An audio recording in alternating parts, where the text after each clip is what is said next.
بسم اللہ الرحمن الرحیم۔ شروع اللہ کے نام سے جو بڑا مہربان نہایت رحم والا ہے۔ پیغمبر کی وہ جب قوم پیغمبر کی سیرت اپنائے گی، تبدیلی آئے گی، تبدیلی آئے گی۔ ہم پر مہربانی فرما دے، ہم قیامت کے دن ذلت کو برداشت نہیں کر سکتے۔ دو بندوں کے سامنے کی ذلت ہم سے برداشت نہیں ہوتی، قیامت کے دن آپ کے حبیب صلی اللہ علیہ وسلم کے سامنے کی ذلت کہاں برداشت ہوگی۔ اے اللہ، ہماری ان خطاؤں کو معاف فرما دیجئے اور ہمیں بھی اپنے مقبول بندوں میں شامل فرما لیجئے۔ اللہ، ان دلوں کو نرم بنا دیجئے تاکہ ان آنکھوں سے بھی ندامت کے آنسو بہنے آسان ہو جائیں۔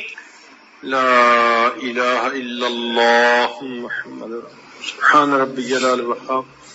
اللہم صلی علی سیدنا محمد وعلی آل سیدنا محمد مبارک وسلم۔ اے مالک، ہم آپ کے عاجز مسکین بندے ہیں، ہمارے گناہوں کو معاف فرما، خطاؤں سے درگزر فرما، عیبوں کی پردہ پوشی فرما۔ اے کریم آقا، ہمارے ساتھ درگزر کا معاملہ فرما، اس مجلس اور محفل کی برکت سے ہمارے گناہوں کو معاف فرما۔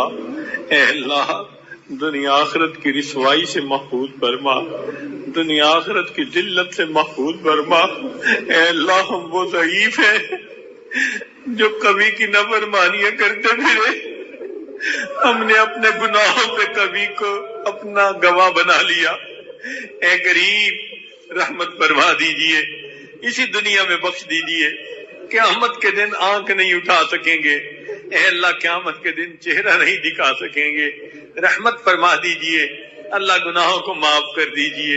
اللہ، ایک نئی ایمانی اسلامی قرآنی زندگی عطا فرما دیجئے۔ اے کریم، ہمیں اپنے در سے دور نہ فرمائیے، میرے مولا ہمیں اپنے در سے دور نہ فرما۔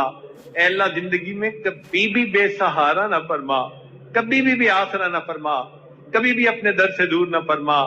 اے اللہ، اپنی رحمت کے ساتھ ہمارے گناہوں کو معاف فرما، آئندہ نیکوکاری کی زندگی نصیب فرما۔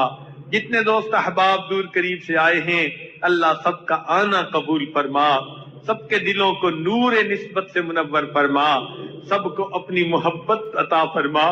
اے اللہ، ہم سب کو اپنا دیوانہ بنا، اپنا مستانہ بنا۔ اللہ، ماں سوا کی گندی محبتیں دلوں سے دور فرما اور اپنی محبت سے دلوں کو لبریز فرما۔ اے کریم، مانگنا ہمارا کام ہے، محتاج ہیں اور آپ کے دروازے پہ حاضر ہیں۔ اللہ، رحمت فرما دیجئے۔ اے اللہ، رحمت کا معاملہ فرما دیجئے۔ رب کریم، دنیا کا فقیر دنیا دار کے دروازے پہ جاتا ہے تو امید لے کے جاتا ہے، ہم تو پروردگار کے دروازے پر بیٹھے ہیں۔ اے اللہ، مہربانی فرما دیجئے، ہماری فریاد قبول کر لیجئے۔ اللہ، ہمیں اپنی محبت عطا فرما دیجئے، نیکی پر استقامت عطا فرما دیجئے۔ اے اللہ، ہمیں اپنے اکابرین کے نقش قدم پر زندگی گزارنے کی توفیق عطا فرمائیے۔ پوری دنیا میں جہاں بھی مسلمان پریشان ہیں، اللہ سب کی پریشانیوں کو دور فرما۔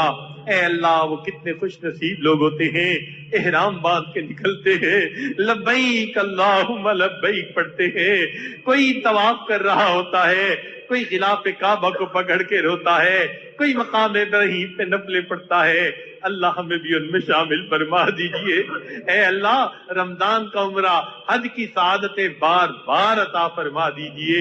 اے رب کریم، ہماری ان دعاؤں کو اپنی رحمت سے قبول فرما لیجئے۔ اللہم بارک لنا فی شعبان وبلغنا رمضان۔ اللہ، اپنی رحمت کے ساتھ ہماری ان دعاؤں کو قبول فرما، اس ملک کو دین کا قلعہ بنا، جو اس ملک کے دشمن ہیں ان کو ہدایت عطا فرما، جن کی قسمت میں ہدایت نہیں ان کو چن چن کے دفع دور فرما، اسلام کا بول بالا فرما اور کفر کا مکالا فرما۔ صلی اللہ تعالی علی حبیبہ سیدنا محمد وآلہ واصحابہ اجمعین برحمتک یا ارحم الراحمین۔